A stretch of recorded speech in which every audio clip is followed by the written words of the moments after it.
الدين النصيحة والصلاة والسلام على من لا نبي بعد أما بعد فاتقوا الله عباد الله. Louange à Allah, Seigneur de l'univers. Que la paix et la bénédiction d'Allah soient sur le meilleur des êtres que la terre ait porté, Mohammed sallallahu alayhi wa sallam, ainsi que sa famille et ses compagnons bien guidés, et tous ceux qui suivent sa voie jusqu'au jour des comptes. Chers frères, il ne fait aucun doute que la satisfaction d'Allah, que le fait qu'Allah soit satisfait de toi est le plus grand des bienfaits, et ce de manière absolue. Si tu comptes les bienfaits d'Allah sur toi, tu verras que le plus grand bienfait qui existe d'Allah sur toi est le fait qu'Allah soit satisfait de toi. Rida Allahi anil abd. Et c'est également le summum du bonheur des habitants du paradis, des gens du paradis, qu'Allah Ta'ala soit satisfait de eux. Il nous est relaté dans un hadith du prophète sallallahu alayhi wa sallam un dialogue extraordinaire qu'il se trouve entre Allah subhanahu wa ta'ala et les habitants du paradis. Allah leur dit, il dit Ya ahl al-jannah, il dit aux habitants du paradis, ô vous les habitants du paradis. Ils répondent, nous sommes à tes ordres et à ton service, ô notre Seigneur, et le bien tout entier est entre tes mains.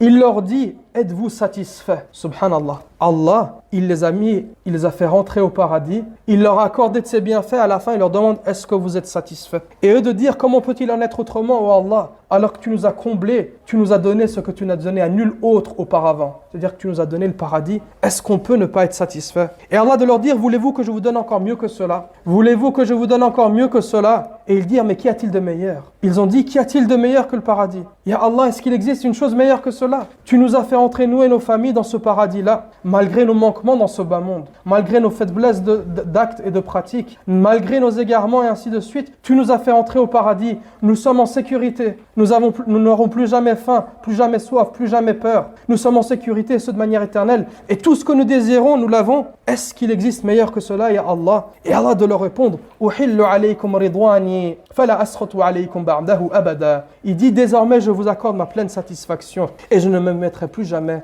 en colère contre vous. Allahu Akbar. Imaginez, chers frères, un seul instant, Allah, le Seigneur de l'univers, le roi des rois, lui-même te garantit, désormais, ô toi mon serviteur, je suis satisfait de toi et plus jamais je ne me mettrai en colère contre toi. Chers frères, c'est à cela qu'on doit concourir dans ce bas monde. Ce bas monde, il a été créé uniquement pour que les êtres humains y concourent dans le but de celui qui sera, celui duquel Allah sera le plus satisfait. Non pas pour qu'on sache celui qui a la maison la plus haute, non pas pour qu'on sache celui qui a la voiture, le dernier modèle, non pas pour qu'on sache celui qui a les meilleurs vêtements, les meilleures marques, mais uniquement pour concourir dans le fait que celui de qui Allah est le plus satisfait. Pour atteindre la satisfaction d'Allah, pour atteindre Ridwan Allah, eh bien il y a des causes à prendre, des conditions. La première d'entre elles, c'est la foi en Allah tabarak wa ta'ala et les œuvres pieuses. Avoir une foi pure en Allah et œuvrer de manière avec cette foi-là, la mettre en application dans ce bas monde. Avoir foi en l'existence d'Allah, al-imanu bi wujudillahi tabarak wa ta'ala. Le fait d'avoir foi qu'Allah existe et non pas comme les athées qui renient l'existence même du Créateur. Et ensuite également, al-imanu bi rububiyatillahi tabarak wa ta'ala.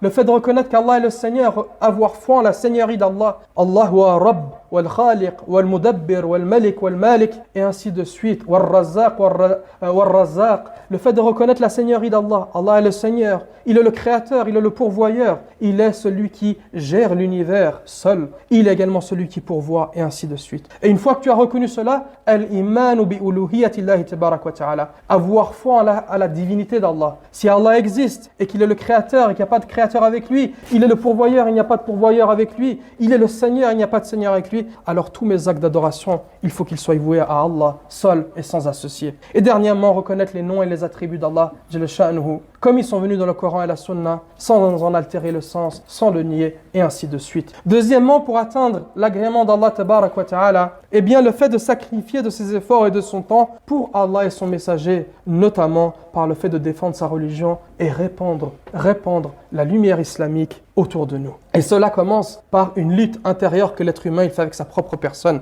Une lutte pour libérer son âme des chaînes, des passions trompeuses. Et ensuite, c'est le fait de réformer ta personne et ta famille. Celui qui se réforme et réforme sa famille, celui qui prend de son temps, de son argent, de son énergie, de ce qu'il a de plus cher et il le met au service de sa famille en leur donnant une éducation islamique, en leur donnant une morale islamique, en leur donnant une foi islamique, eh bien il fait partie de ceux qui ont contribué à réformer la société. Troisièmement, la bonne parole. Sachez que la parole est très importante et c'est une chose qui va peser lourd le jour du jugement dans la balance, aussi bien que la bonne que la mauvaise. En l'occurrence, la bonne parole, c'est ce qui amène la satisfaction d'Allah. Bilal radiyallahu anhu rapporte que le prophète sallallahu alayhi wa sallam a dit dans un hadith: il se peut qu'un homme dise une parole qui est agréée par Allah, il ne se doute pas de l'ampleur qu'elle a prise, jusqu'à ce qu'Allah lui inscrive sa satisfaction, et ce, jusqu'au jour du jugement dernier. Quatrièmement, le fait de louer et remercier Allah pour ses bienfaits. Le fait de dire Alhamdulillah et reconnaître que tout bienfait vient de la part d'Allah tabarak wa ta'ala. Ne pas ramener le bienfait qu'on a eu à notre propre personne.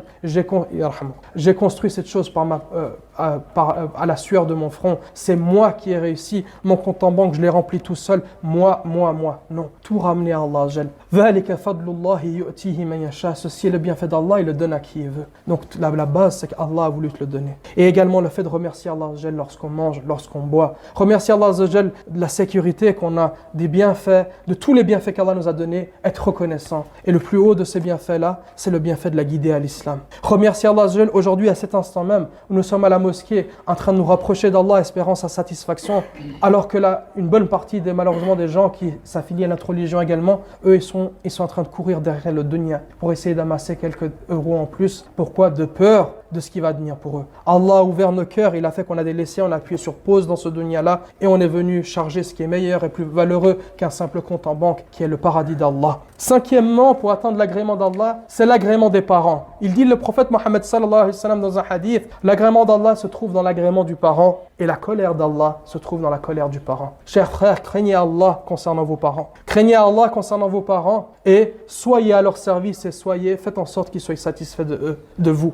Attention à la colère des parents, attention à la déception des parents, attention au fait que les parents, ceux qui ont été à votre service jusqu'à que vous deveniez homme comme vous êtes et aujourd'hui qu'ils ont besoin de vous, eh bien vous leur avez tourné le dos. Craignez Allah concernant ses parents car la satisfaction d'Allah se gagne par la satisfaction des parents et la colère d'Allah s'obtient également par la colère des parents. Bien entendu, cela dans le halal, que les parents soient satisfaits de vous dans ce qui plaît à Allah et non pas dans le haram, mais cela va de soi. Et sixièmement et dernièrement, on clôture là-dessus, chers frères, le fait de dépenser dans la voie d'Allah, fi sabilillah.